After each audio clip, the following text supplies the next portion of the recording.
पहला ये कि गरुड़ पुराण का जब पाठ होता है उसमें भय ही भय होता है, इसलिए बाबा ने लिखा भय बिन होत न प्रीत। और भैया मैं तो ये मानता हूं कि जितने लोग भागवत कथा कराते हैं, राम कथा कराते हैं, ये कराना चाहिए, इससे धर्म बढ़ता है। लेकिन कभी कभी गरुड़ पुराण भी करा लेनी चाहिए, जिससे हमको भय समझ में आ जाए कि किस काम को करने से क्या परिणाम आएगा। अगर परिणाम मालूम होगा तो हम गलती नहीं करेंगे। समस्या क्या घट रही है, हमें मालूम नहीं है कि इसका परिणाम क्या होगा, इसलिए व्यक्ति पाप कर रहा है। अब आप कहेंगे कि हाँ ये बात तो सही है, गरुड़ पुराण में जो जो लिखा है ये कब होगा, क्या होगा, किसने देखा, किसने जाना है। लेकिन ऐसा नहीं है, जो जो गरुड़ पुराण में लिखा है वो रोज होता है, सबके साथ हो रहा है। चाहो तो गरुड़ पुराण का वो खंड ले लो और उसके बाद अपने अपने शहर के अस्पताल में एक एक वार्ड में जाकर चेक कर लो।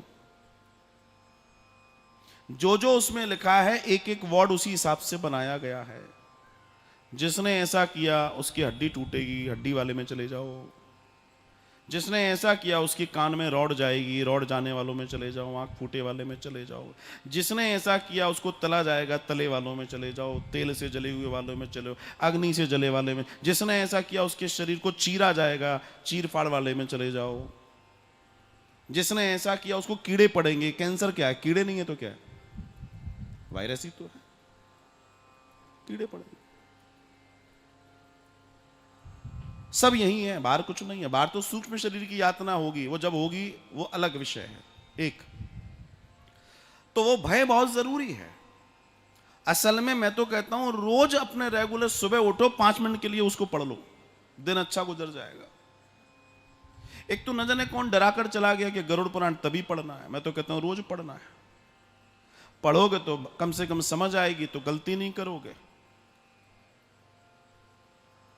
और आप कह रहे हैं कि उसमें भय भय, बिल्कुल भय है।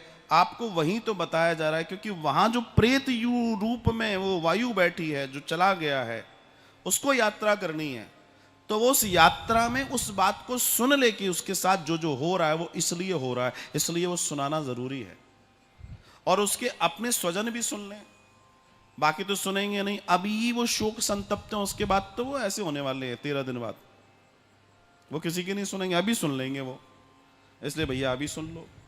अभी तुम थोड़ा मूड में हो, थोड़ी करुणा है तुम्हारे अंदर, थोड़ा ये है, दुख है। उसके बाद तुमसे कोई कहे गरुड़ पुराण सुन लो, वो नहीं सुनेंगे। ये एक चीज है। दूसरा जो आपने प्रश्न किया 13वीं के लिए कि मृत्यु भोज होना चाहिए कि नहीं होना चाहिए। अब मैं यहां प्रश्न करूं किस मृत्यु भोज की बात कर रहे हैं। तो मृत्यु भोज असल में एक ही तरह का होता है, 2 तरह का नहीं होता। गरुड़ पुराण में दर्शन आता है कि आपके जो निमित्त जिसके लिए आप 12वीं या 13वीं कर रहे हैं, तो एक दशगात्र वाले दिन ब्राह्मण देवता जीमते हैं, और एक द्वादशी या 13वीं वाले दिन 12 से 13 ब्राह्मण जीमेंगे। इसके अलावा 14वें व्यक्ति को भोजन कराने के लिए हमारे पुराणों में, शास्त्रों में कहीं लिखा ही नहीं है, कहीं नहीं लिखा। ये तो समाज के लोगों ने अपनी कॉलर को ऊंचा करने के लिए, अपना दिखावा करने के लिए कर लिया। फिर दूसरी उनकी एक मजबूरी भी आई कि जिस दिन उनके यहां 12वीं या 13वीं उस दिन पगड़ी है, तो उसका भोजन जब कोई व्यक्ति चुना गया है तो उसके प्रति भी कुछ उत्सुकता होनी चाहिए। तो जितने लोग मिलने आ रहे हैं उनको भी भोजन करा दिया, लेकिन वो जो भोजन कर रहे हैं वो 13वीं का भोजन नहीं है।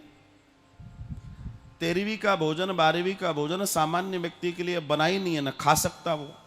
तो वो 12वीं 13वीं का भोजन तो वही वहीं तक सीमित है, जितने वो 13 लोग आएंगे, 12 लोग आएंगे।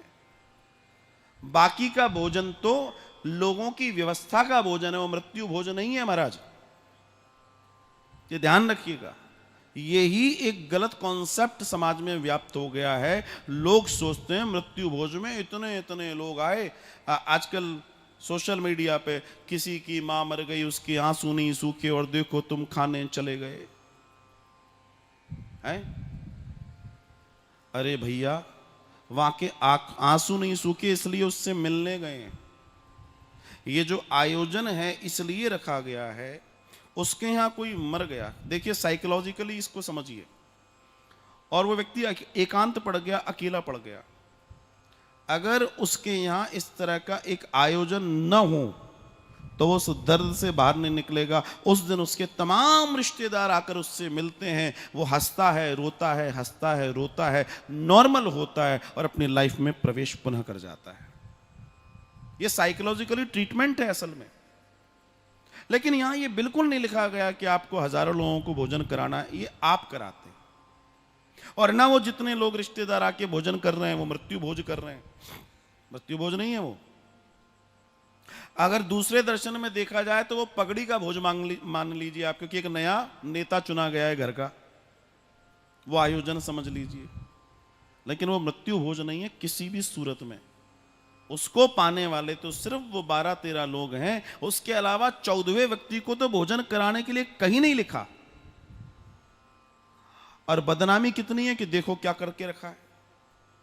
सनातन को बदनाम करने के लिए एक से एक पॉइंट लोग निकाल कर लाते हैं और लोग भ्रमित हो जाते हैं। अब जैसे आपने प्रश्न पूछा, मैंने आपको बताया, हो सकता है यहां सब लोगों को नई जानकारी मिल गई हो। इसलिए मैं चाहता हूं कि नए तथ्यों को, सही तथ्यों को जानिए और समझिए। आप नहीं पढ़ पा रहे हैं, हम पढ़ रहे हैं, हम बताएंगे कि भाई क्या हो रहा है। तो पुराण में कहीं भी ये दर्शन नहीं है कि मृत्यु भोज ऐसे हो कैसे हो। वहां तो ये लिखा है 12 से 13 लोग, और महाराज कोई कितना ही गरीब से गरीब हो, इस कार्य को कोई भी कर सकता है। वो तो इतने महान थे, उनको मालूम था भविष्य में क्या होगा। लेकिन पता पड़ा एक मर गया, पूरे गांव के गांव आ रहे हैं, वो अच्छा मरा। तो अब वो उनकी प्रोसेस है, हमें उससे क्या लेना देना। बस इतना, ये अपनी अपनी चॉइस है और कोई बात नहीं।